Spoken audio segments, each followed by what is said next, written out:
Hello guys, welcome back to another retro movie review. Today I am doing Smokey and the Bandit.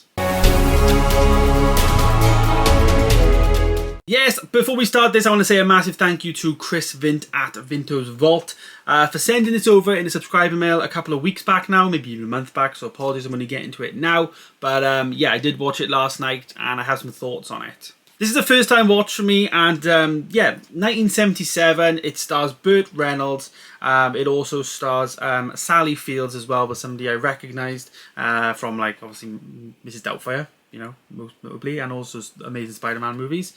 It also has got Jerry Reed and Jackie Gleason in there as well, who plays Sheriff Buford T. Justice. The film is really strange. Like, obviously for the first time watching in 2022 versus 1977 when I believe it got released, is a bit of an eye-opener.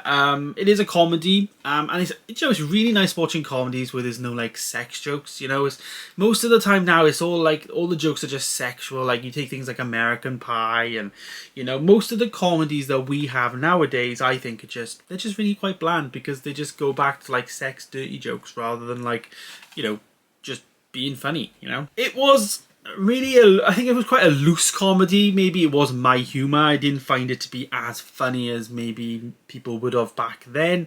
I say back then as if it was a long time ago, but it is to me. You know, first time watch, it was a fun film. It was a typical American car chase movie. Burt Reynolds is playing the Bandit, and he's basically getting chased by I think it's Jackie Gleason's character, who's the sheriff. He is really funny. The sheriff, he was really good. It was good. He was alright. I liked him. Some of the humour was great in the movie. Some of the lines were questionable, especially in 2022. You know, I'm not going to say any more than that, but you know, it's not too bad. You know, it definitely doesn't hold up as well as obviously it you know, maybe back then. So there is that going for it.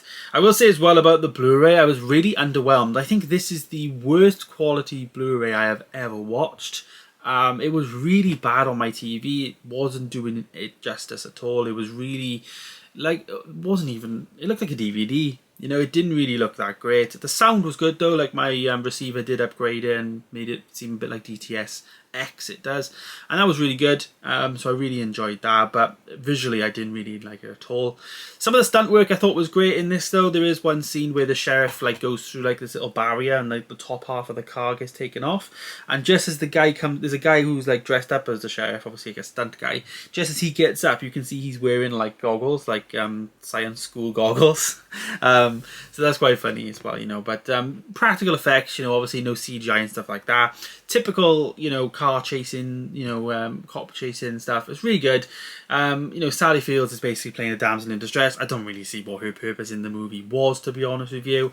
You know, she was just a bride, and she was basically a bride on the side of the road, and then he picked her up, and she was getting undressed in the car. It was the sign of the times, if you know what I mean. It didn't really have a purpose, she didn't in the movie, but, you know, she was really young in the film. I thought she was quite good as a performance as well, but, you know, it's just one of those.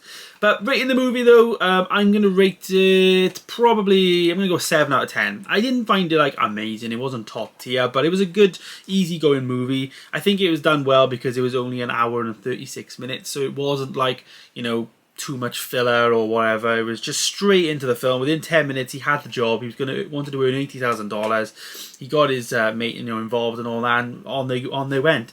It was straight into the story, which I appreciated. And you know, the song is in my head as well. There's a song that's sung actually by Jerry Reed, who stars in the movie, and it's just in my head. So yeah, I'm gonna go back to that now, listening to that song. But yeah, 7 out of 10. And as I say, thanks to Chris for sending this out to me. I may check this out on the 4K if it's on like a 2 for 20 or 2 for 30 type of deal, because I know there's been a 4K release of this recently, so I may upgrade this because it is one I did enjoy, one I definitely would want to show other people. So I'm just going to see if the 4K was a good upgrade, because like I said, the Blu-ray, I wasn't impressed, and if it's not much better than this, then I'll probably just stick with this. But yeah, there it is. There is my retro movie review of Smokey and the Bandit. Thanks for watching though, guys. Stay tuned for more videos coming soon, and of course please do subscribe down below if you do like what you see. And as always, stay safe, and I'll see you soon. Goodbye.